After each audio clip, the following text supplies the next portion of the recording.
Have you seen the new chat feature built into the Services mobile app? I'm so excited. Let me show you. So here from the app, if you are a team leader, you're gonna see a new chat icon. Tap on that. You'll see any of the chats you're in. And if you're a leader, you can start a new conversation. Here's the teams that I lead. So I'm gonna start a chat for my contemporary service band and choir. Now I could start it with all 47 people on both of those teams, or better, I can filter it to just the people scheduled to a plan. How about the July 14th one? Now only 20 people are selected. I'm gonna start that conversation, and now I'm going to type a message to them. Hello, everyone. I'm gonna send that message. Oh, and look at this, Matt is typing. He already has responded. He got a push notification to his phone. I'm going to add a little reaction of a heart. How sweet. So right now, that's available in the Services mobile app and coming soon to Church Center and the web. Well, welcome everybody to today's webinar on 7 ways that big churches get stuck. This is going to be a fun conversation today. It might actually seem like we're going to pick on big churches today, but that's really not our heart at all. We know and have worked with hundreds and hundreds of healthy, thriving churches of all sizes. And we know churches of any size can get stuck. So in our event today, we're going to share some of the most common ways that churches who have had a lot of momentum in the past and have grown large still get stuck. But before we get into the content, I want to introduce my teammates and panelists here today. So first of all, we have Tony Morgan. Tony is the founder and lead strategist here at the Unstuck Group. The Unstuck Group started in 2009.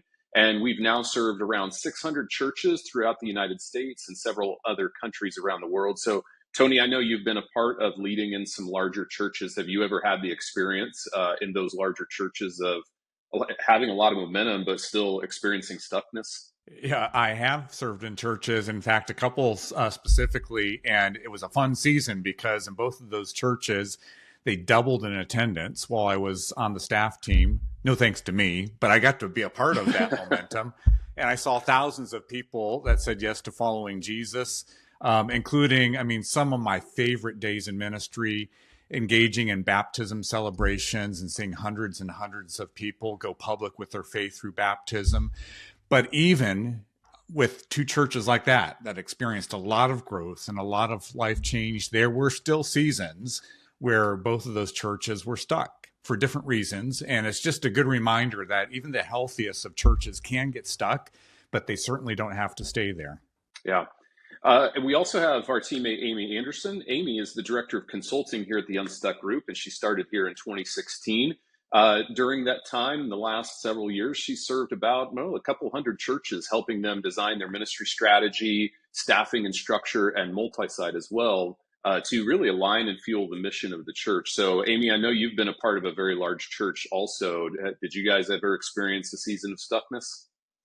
Yeah, we absolutely did. And ironically, it was right after we moved into a new building. That year, we had grown 40% year over year.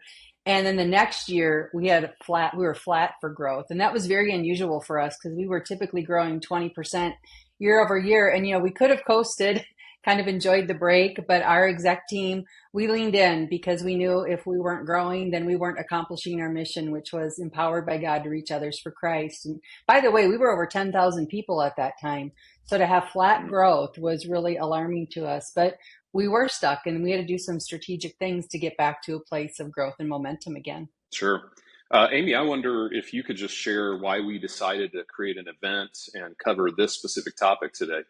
Yeah, well, Sean, you alluded to it earlier. It can seem like big churches will inevitably just get bigger, but the reality is any church can get stuck in any phase of the church life cycle. So many of the churches who reach out to us are actually in this spot. They're a large church with a history of health and success, and they're either just starting to see some signs of decline, or they're just laser focused on making sure they stay ahead of it and prevent it if they can.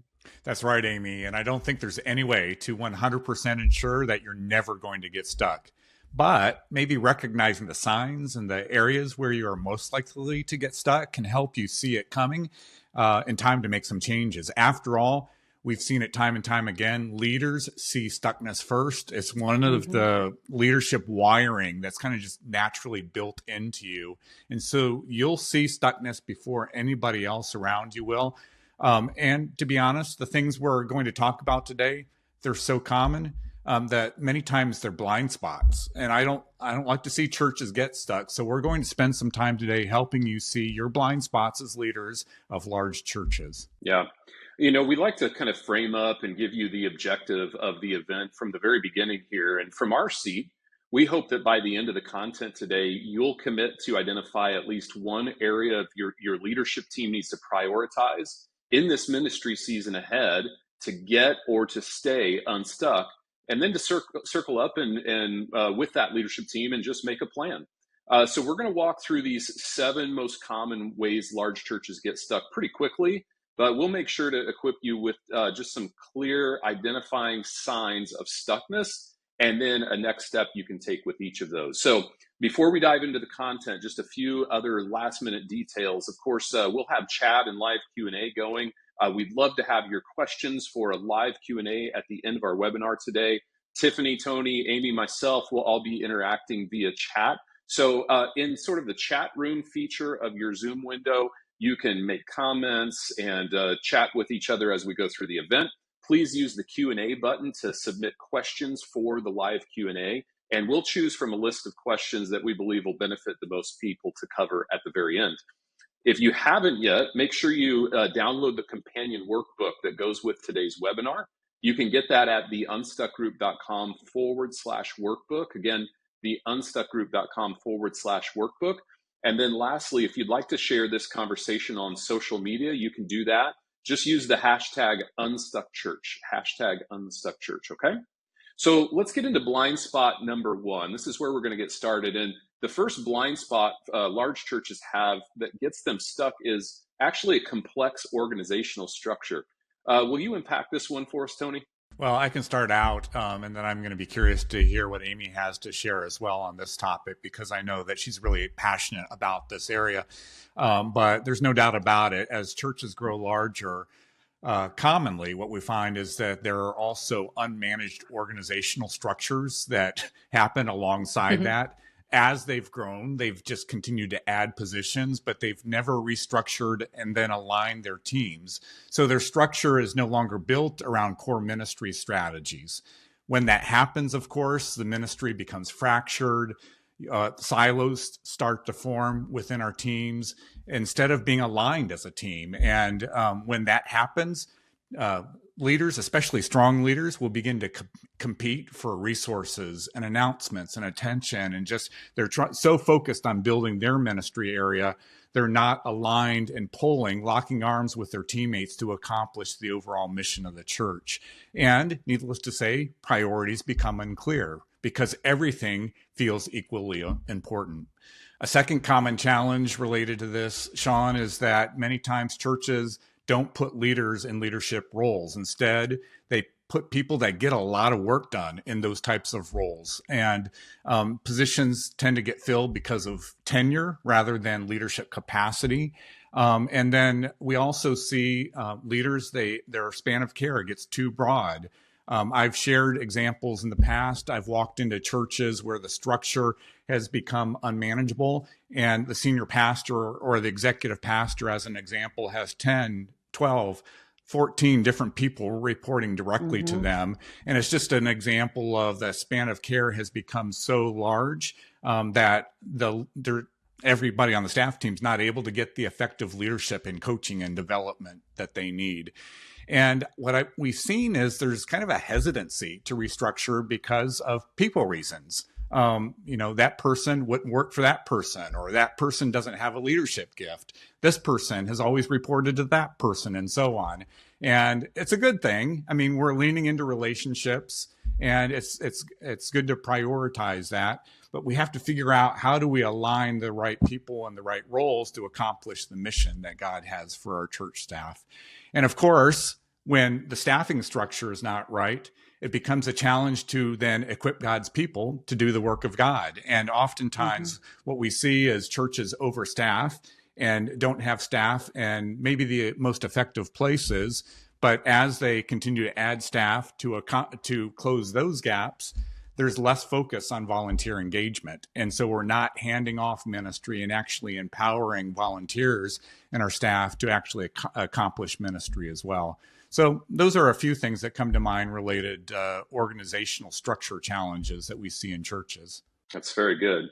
Amy, you've worked with so many churches, helping them with their complex organizational structure. You've become our resident expert on this. So well, from your perspective, what's a key next step that large churches need to take if this is really representative of where they are now? Yeah, if you're listening and you can relate with some of those symptoms that Tony just talked about, I think the first step is always to just assess where you're at first. So look at your numbers. We often talk about what's your current attendee to staff ratio. We recommend that you hire one full-time person for every 75 attenders at your church. Take a look at the percent of budget you're spending on staff.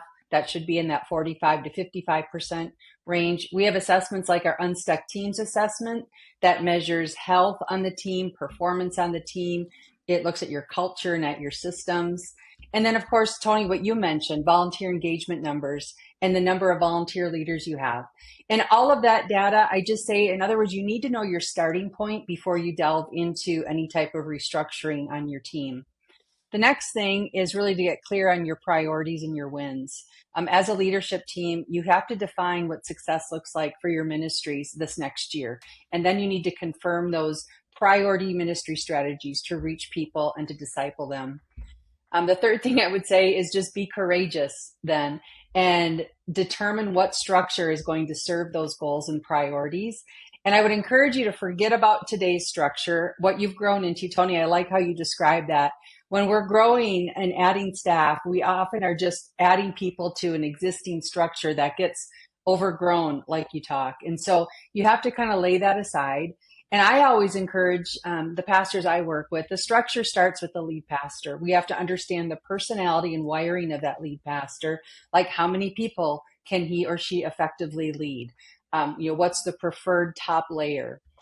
After that, that's when you start thinking through the positions on your team. And again, I said, put down that old org chart and really think through positions first. The challenge, we say this all the time, is when we think about people first, that's when our org chart suffers. And by the way, if you're already feeling stuck in this organizational area, it's probably because we thought about people first. So think through what the key leadership roles are, the ones that are aligned to your ministry strategies, and then decide who really is the best fit for each role. And let me just say, I know I ran through that, but anytime you restructure or you're dealing with a complicated, messy structure, getting a new one, it takes time and it takes a plan. Sometimes you can just jump right into that destination of what you just designed, but most times there's interim structures on the way to that destination. And that's often just because most teams, they're usually short a leader or two once they step back and assess their staffing and structure, and they need time to recruit and fill a position or two. But I will say this, taking that time to plan and having the destination in mind, it'll help you make strategic staffing moves instead of just reacting to the world around you. And if you haven't restructured in a while, I would also just encourage you to study up on change management, because people changes are hard. But if your structure, is contributing to your stuckness, that's just an area you have to lean in on. Yeah, those are good insights, Amy. Okay, let's move on to the second blind spot, and that's an undefined spiritual formation strategy. What we've seen is when a church is smaller, the path isn't always as clearly defined. Smaller churches usually see next steps as driven more relationally. I mean, people develop relationships that lead to a next step. But in large churches, people will need to take a step before those relationships begin to develop. So, Amy, I wonder if you could share how you've seen this particular blind spot get a church stuck. Yeah, Sean, it's not uncommon for large churches to be clear on their reach strategy, but not always, especially early on in their spiritual formation strategy, especially as they grow. In fact, I was just with a church recently, and they actually were echoing this. They were frustrated because people used to come and get really connected relationally and stick around for years, if not decades. But this church is growing, and the pastor is a little antsy at finding the solution for how people can stick at his church. So they have serve teams and they have small groups, but they had no specific staff leader over that entire discipleship journey. And they were looking at the pieces of the discipleship steps, but there was no one to cast vision for the staff, the volunteers, the congregation for what that pathway was. So they had a lot of it in their head, and they had lots of events and gatherings by the respective leaders of various ministry areas. But those events weren't strategically designed to help people take their next step. They were basically social events. And then another larger church that I worked with, they actually had their next steps defined, but they made it so hard for people to take next steps. People had to come back to church for several weeks in a row to go through their version of like a starting point. It's even a lengthier process to become a member. And this strategy can work in some contexts. I've heard it work. They can come back 4 weeks in a row on a Sunday night. But everything there seemed to require a significant investment to take a next step. So I just think stuckness shows up these ways. The first church, they had this growing frustration that families would come for a while and then they would disconnect, never get rooted in their church. And they knew new people were showing up, and they saw them for a while and then they were gone. But it also shows up in the numbers. I think your numbers can reflect your stuckness. With our vital signs assessment, we give benchmarks that allow churches to compare how they're doing to what healthy growing churches look like. And when you're stuck, your results are less than the benchmark, at least on the discipleship side. Yeah, Tony, what do you think, or what do you see as just the next step if a church realizes they have this particular blind spot? Yeah, so kind of building off of what Amy just shared, I think the first step is to figure out what is your spiritual formation strategy? What's the path that we want people to take so that they can take their next steps towards Jesus, and with the goal of helping people become more like Jesus? So what's that track that we're going to create? And then we need to support that track with systems and leadership. As Amy just alluded to, someone has to own every step that we want people to take beyond the weekend services as they engage in serving in groups and missions and local outreach efforts and whatever that might look like. We need one person to own that, and then a team built around that person with solid systems to encourage those next steps to take place. And then we need to routinely communicate that path or that track that we're encouraging people to take. And it needs to be simple, and there should only be one option. So if you're brand new to the church, this is the one next step we want to encourage you to take. Or if you're brand new to faith, this is the one next step we want you to take. And just make it clear and communicate that next step, whatever that is, communicate it clearly and consistently. And you'll start to see people will actually begin to take those steps, and spiritual formation will begin to happen in your church. So create the strategy, develop the systems, and make sure there's clear leadership, and then routinely communicate what those next steps look like for folks in your church. Yeah, that's good. And somewhat or closely related to clear communication is actually our blind spot number 3. It's the challenge of over-programming. Tony, I'm not even going to set this on a tee for you. You have a lot of passion about this one. Why don't you share with us? Yeah, Sean, that's true. And it's because I've seen how churches add more and more programs as they grow. And it ultimately is a reason why they spread themselves too thin and then they get stuck. Because every time you add a program and an event, those programs and events start to compete for people's time and attention and resources, but primarily people's time, which is interesting because among all the different things that I think people that we're trying to reach are struggling with is time. They're busy. Their schedules are overloaded. And yet growing churches have this propensity of continuing to add ministry programs and scheduling more and more events. And it's actually making it more challenging for the person that we're trying to reach and encourage to become more like Jesus. And an ill-defined path typically compounds that problem of over-programming, but it's not enough just to clarify the path. Large churches must also get focused with their programming and events. In other words, we need to make sure that we're protecting people's schedules. So we're prioritizing the programs and events that are going to have the greatest impact in someone's life, helping them, encouraging them to take a step in their faith journey, but not overloading them with options and things that are going to continue to fill up their calendars. And if we're looking for evidences or ways that this shows up as stuckness in a church, I would argue maybe the two strongest areas that churches will begin to feel this if they're over-programmed is, first, they'll hear about a volunteer shortage from their ministry leaders. And the reason for that is because the more programs we add, the more events we have, the more volunteers we need to be able to serve those programs and events. And the more people will be giving their times to attend those programs and events. And though we may have a fantastic volunteer engagement strategy and lots of people that are volunteering in our church, because there are so many programs and events, we would never have enough people to serve and then attend all of those programs and events.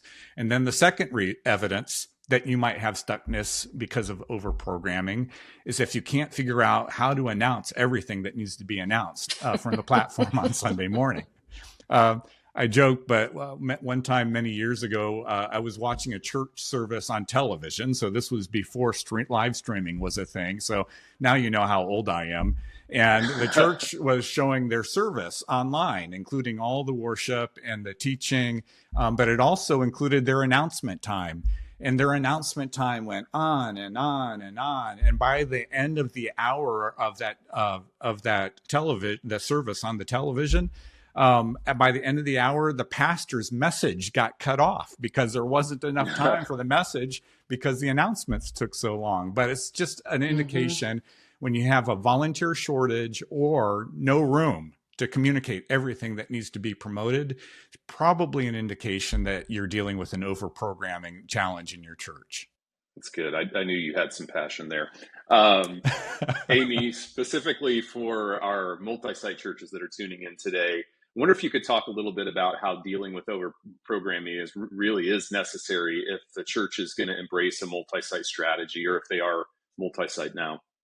It's a great question, Sean. By definition, a multi-site church is one church in multiple locations. That means every location should feel the same, have the same culture, and it creates an experience, right? Very similar to the sending location. That's why a core group of people love to go and start new locations in their community. I mean, if they're driving 20 plus minutes to go to church, and then the church casts a vision to put a location closer to them so they can invest and invite in their community, people typically eagerly sign up to be a part of it, and they give to it and they pray for it, pray for this mission to be lived out in their community. So here's the challenge of over programming when you're going multi-site. You just can't replicate it all. The new campus is typically smaller than the sending site, hopefully not too small, by the way. A large monosite church often strives to launch a new church that will be at least 400 people by the end of the year. And yes, that's a big church, a church of 400, but it certainly won't support the over-programming of, say, a single site that's 4,000 people in size. And here's how an over-programmed monosite church responds when we help them with their multi-site strategy. As we're going through the various ministries, they're like, well, we aren't going to replicate that, or we're only going to do that at our sending location, or we'll have the other locations come to the sending campus for that. And pretty soon, they're launching a completely different version of their church. And guess who's not excited to launch, a church in their community now? So we coach multi-site churches to prune and simplify before they go multi-site. And we say, if you're not going to replicate it at future locations, why are you still doing it now, right? Just to help them think it through. So if you're wondering if we are too complicated, here's some more symptoms that I would add in, Tony. If you have a huge calendaring process, that's probably a symptom that we're over-programmed right now. With multi-site churches, if you have a high tension between central support teams and campus ministry leaders, you probably have some sort of over-programming going on, or we just don't have the right multi-site model. Or if you have lack of growth at the locations, at the multi-sites, where people are drifting back to the sending location or they're not inviting friends, that's probably another symptom of over-programming. So, Tony, what are the next steps if a church finds themselves in this spot? Well, I think it goes back to a strategy conversation again. And specifically, we have to create strategy about how we're encouraging people to take their next steps towards Jesus through a discipleship strategy, or call it a spiritual formation strategy. but we have to get very clear on that strategy. What are the priority next steps we want people to take, whether that's in serving opportunities or small groups or missions, whatever that looks like. Let's get clear on what those steps are first. Once we have that established, then I think we have to have the necessary conversation about pruning. And so, let's look at everything else now that's on the church calendar. Let's look at all the other ministry programs, the things that really don't fit within that next step strategy that I just described. What do we need to prune? And there's an opportunity to figure out, do we just pause some things and reevaluate? Do we make the hard stop right now? Look for opportunities to maybe take that ministry and give it away to another organization. Do we just decide, for this season, we're not going to continue to promote and pour resources into this, and over time, we're going to let that area of our ministry kind of fade away so that we can focus more resources on the areas that are the highest priority because they're having the greatest impact on people's lives. But these involve some hard choices, and I know some tough conversations, but we have to be willing to say no to doing some things in order to properly resource the things that are going to have the greatest impact in people's lives. And let me just kind of double down on this. In order to make those changes, it's going to affect some of your staff roles. There's just no doubt about it. And that's, again, it's going to involve people decisions. It's going to involve asking some tough questions about, do we have the right people in the right leadership roles? And are there some folks that, if we're pruning especially, that maybe we need to reduce staffing in a certain area so that we can ramp up staffing in other areas? Those are important conversations that need to be a part of that. And because of that, this is one of the reasons why I know a lot of large churches want to bring the Unstuck Group in, because we don't have those relationships that were maybe clouding the important decisions that we need to be making about staffing decisions. So we love to help large churches that are dealing with some of this strategic shift that needs to take place, the ministry pruning process that you may need to go through, but importantly, then the staff structure changes that need to accompany that. Okay, let's pause here for just about 30 seconds before we move on to the next blind spot. Using your workbook, take a moment and put a star on any of these first 3 blind spots that resonated with you as something that has the potential to create stuckness for your church. So about 30 seconds, and then we'll be back with blind spot number 4.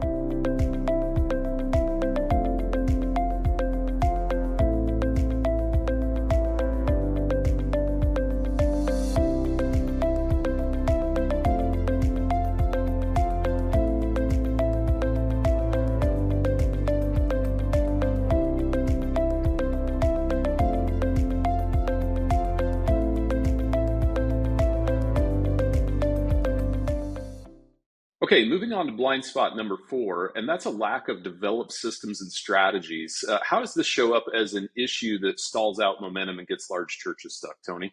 Yeah, Sean, that's a great question. And I think one of the first areas that we can look at here to determine if there's stuckness is to identify the key touch points in your church. So think about connecting with new guests, registering new kids, connecting into a small group, joining a serving team, stepping into leadership in your church.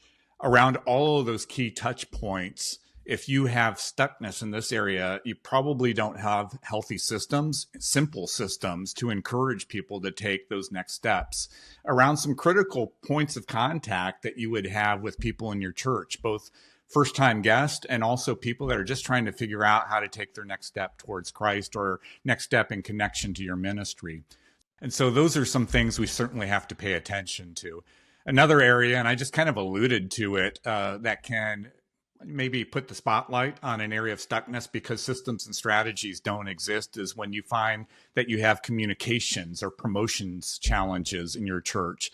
And usually that's because there's plenty of requests that are coming up to promote a lot of great things that are happening in your church, but without clear systems and strategies in place, everything kind of gets promoted with the same level of intensity, and the most important things get lost in all of the promotions and communications that are taking place.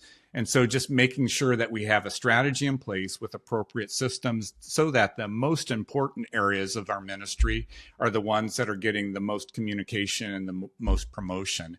And needless to say, without a solid communication strategy, churches either try to give every ministry an equal voice, or the ministry with the loudest voice wins. And for whatever reason, that tends to be student ministry. I don't know why. But in either case, the most important next steps don't get priority messaging and promotion that they really do deserve. So look at strategies and systems around key touch points, and then specifically make sure that we have clear communication strategies so that the most important ministries and programs get the loudest voice in our church.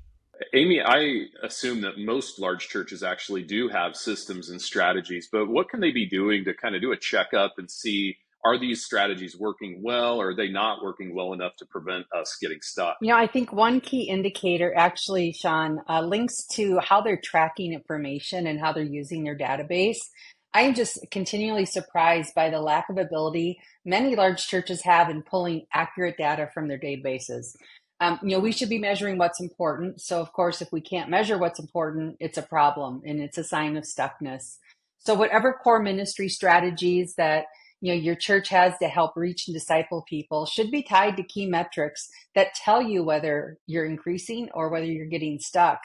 So if you don't have good data tied to your key ministry strategies, I think that's showing the sign of stuckness. Mm-hmm. A second thing you can look at is, have you defined your ministry priorities? A good example of this, Tony, you picked on announcements. I'm going to pick on the ministry planning calendar because I think it's an area that might reveal some stuckness. Instead of like a leadership team setting goals, confirming their ministry strategies, and getting input from team members as we set the goals and targets for next year's, stuck churches, it feels more like a free-for-all, where every ministry leader is submitting their own goals, creating their own events. They work to grab the dates they want for their events. And if the second method looks more closely to your current planning process, that would be more evidence that there's some stuckness in our systems here. And I think the last thing I would add is that, again, Sean, you said it, most churches have good systems in place, and particularly for people who are already connected to the church in faith. But fewer large churches have effective reach strategies and systems. That is, strategies for connecting with people far from God or spiritually curious. And again, I think that easily becomes one of those reasons that larger churches can get stuck. So, Tony, what's the next step if a pastor just sees that this is the issue that really is getting the church stuck right now? Yeah, I think the biggest thing is you just need to check. If we have good strategies and good systems in place, we have made the transition from oral tradition to written tradition. So just considering, especially these 4 key areas, do we have a documented reach strategy in place so that everybody is clear about this is our strategy and these are the systems we're engaging to reach people that aren't currently a part of our church or maybe part of the faith? Second area, spiritual formation. We've talked a lot about that already around our discipleship strategy. Is that documented? Does everybody know these are the next steps we want people to take so that they continue to grow their faith? Think about the third area, vision. Do we have a clear strategy for accomplishing the vision that God has for our church? And then for the large churches that are listening, multi-site, just making sure that we have documented multi-site strategies, especially around decision rights. What are central decisions? What are campus decisions? Do we have documented strategies and systems in place for that? So 4 key areas around reach, spiritual formation, vision, and multi-site. And I would just be considering this question: how are we doing moving these 4 areas of our mission forward? What systems do we need in place to make sure that we are most effectively and efficiently leveraging the resources God has provided us? Sean, this is a stewardship issue, and we just need to make sure that we have healthy strategies and systems in place to steward the mission that God's given us. It's no different than making sure we have great plans in place to steward the financial resources that we have. We need to be just as diligent when it comes to the people resources, people's time, and how we're actually engaging strategically the mission God's called us to. Okay, so the 5th blind spot is that many large churches use a model that leans too heavily on large group gatherings that don't really foster relationships for people. Amy, would you unpack why this is an issue that gets churches stuck? Well, Sean, I think it's really impossible to engage discipleship outside of relationships. And of course, the challenge is that when churches are smaller, most of their environments were small enough to foster relationships. But as that church grows, there needs to be a strategy to encourage people to step into environments where relationships can develop. That may be small groups, it might be ministry teams, it might be one-on-one mentoring or some combination of those three. The mistake that I see is an over-reliance on large group gatherings that don't have a smaller relational goal attached to it. Crowds are fun and crowds are often celebrated, but that can't be the primary win for a large event. It needs to always have that smaller relational win if it's going to propel people to take their next discipleship step. Now, we might have some events where the crowd is the win, but I'm saying if you're hoping people out of that event are going to take a next step, then it has to have that smaller relational win. Eventually, most people become dissatisfied if their only connection to the church is a large group gathering or service. So, Tony, what are some of the ways that it becomes clear to a church that they're over-relying on large group gatherings? And then what next steps would you recommend? Sean, I think that's particularly the case now, post-pandemic. I mean, there's this epidemic of isolation and loneliness that's happening in our society. And if we're not intentional about moving people from large gatherings to places where they can actually connect one-on-one with other people, we're, I think, not only doing a disservice to that person because we're not addressing one of the primary needs they're feeling right now, we're certainly not encouraging next steps as far as their spiritual formation is concerned, because no doubt about it, Bible teaching and large gatherings is a critical component to spiritual formation. But discipleship really happens life on life. And so just being aware of that and making sure that we're not just leaning on large group gatherings, as Amy suggested, but we're really encouraging people to step into relationship. And so, like Amy said, if you notice that the win has become how many people show up to an event rather than the next steps that people are taking in their faith journey, that should raise some red flags for us. And so I think it'd be good just to be honest with yourselves and ask yourselves, what do we celebrate around here? Are we celebrating people showing up, or are we celebrating movement? In other words, people moving from large gatherings into smaller gatherings where they're actually developing relationships. And does our strategy that we're engaging really help people become more like Jesus? Or is it just keeping people busy at church? And commonly, when churches have lots and lots of events on their calendars, people are very busy and they're at church, but they're not becoming like Jesus. So we have to figure out, how do we help people connect into small groups where they can develop those relationships that encourage them to become more like Christ? Okay, so we're getting close to the end here. Just two more blind spots that we commonly see that get large churches stuck. And number 6 is misconceptions about multi-site strategy. Amy, I wonder if you'd kick us off on this blind spot. Absolutely. Yeah, we've served over 100 churches, maybe even close to 200 large multi-site churches now over the last 16 years.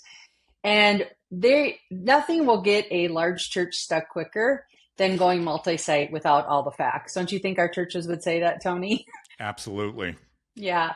So just a couple bullet points here. One mistake would be to think that all models are equal. They're not. If you engage with our content, we've been telling that story for several years now.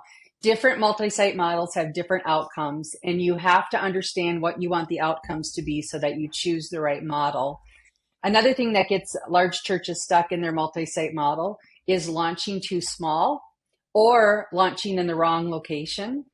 Another one that we see commonly is if you're going multi-site for the first time and you're doing it through a merger. And here's why this one gets large churches stuck.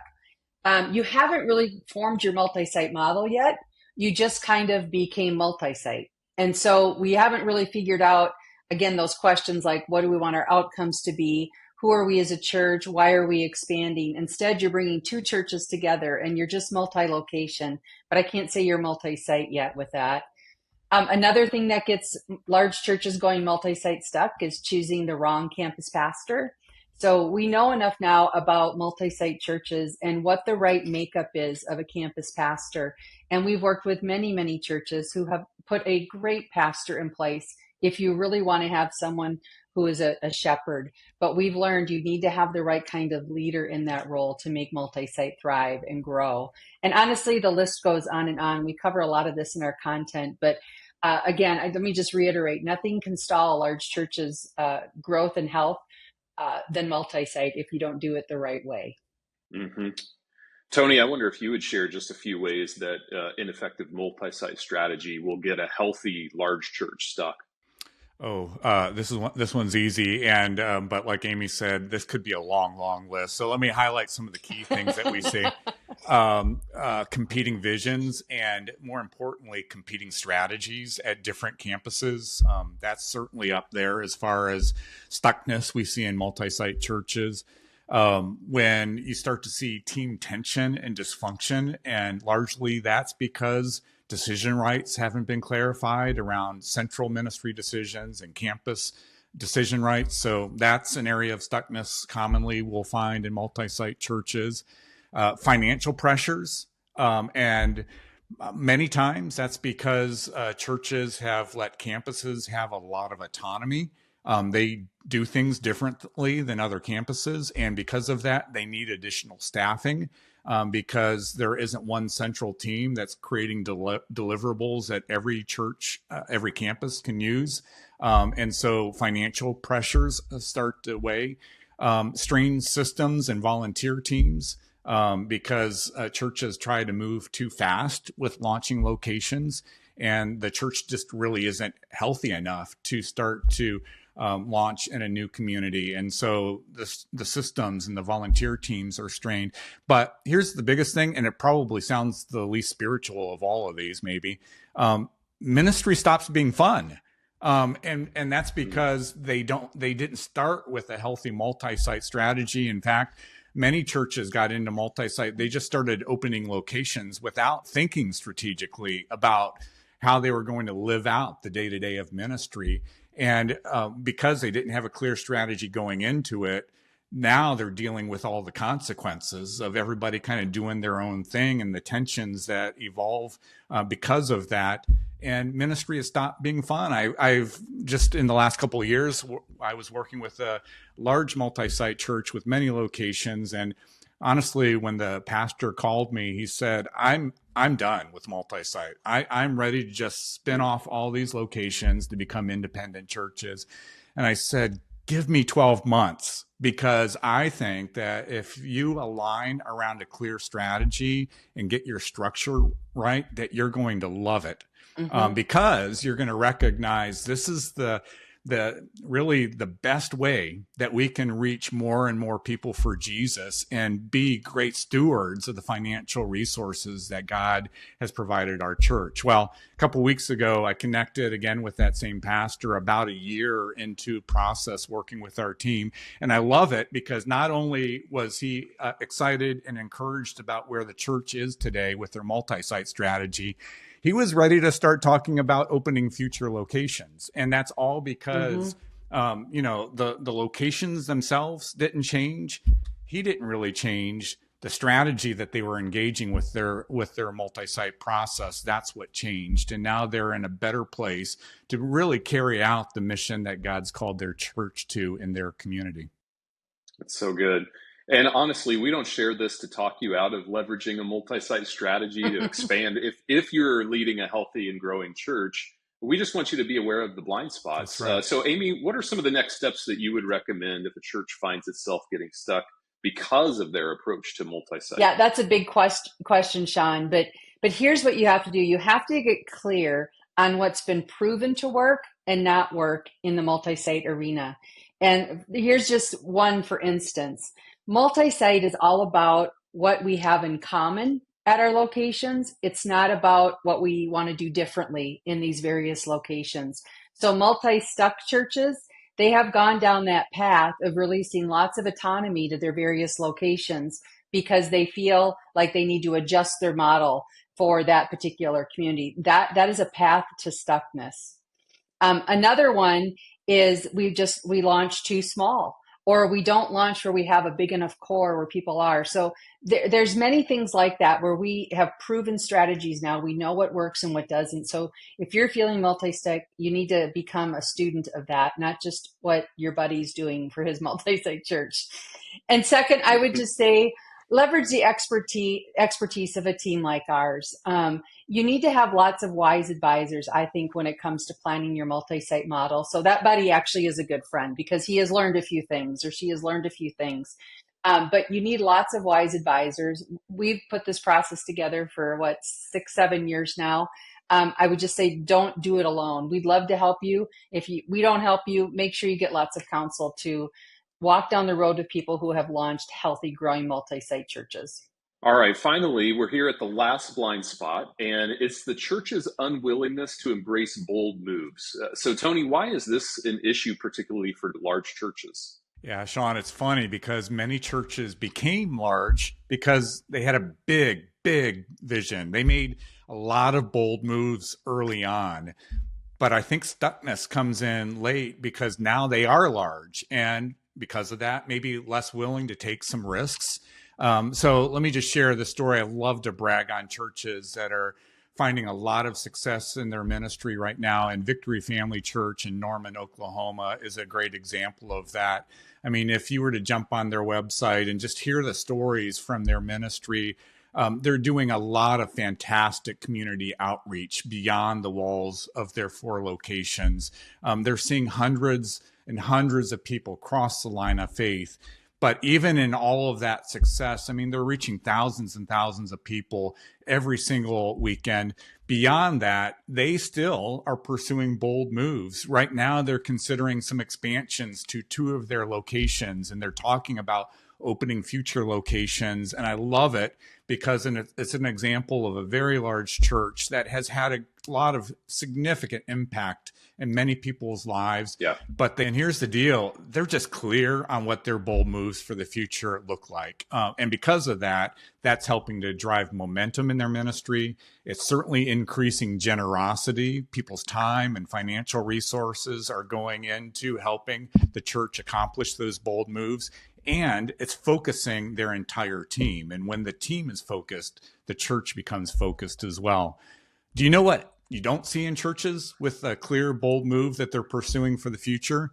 You don't see complaining. You don't see ministry silos. You don't see toxic cultures. You don't see church splits, because when churches focus on a bold move for the future, the leadership team unifies behind that, and then that leads to unity within the entire church. And that's a good thing when churches are united in mind and purpose. So I would just encourage you, even if you're a large church, even if you've experienced a lot of success in your ministry, please make sure that you have a bold move in front of you that's pulling your team into the future to accomplish the mission God has for your church.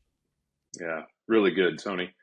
All right, well, that's a wrap on the content side of our webinar today. I want to give you, again, just 30 seconds one more time to reflect on the blind spots that we just shared and put a star next to the ones that you think you need to consider as areas that might get your church stuck without attention.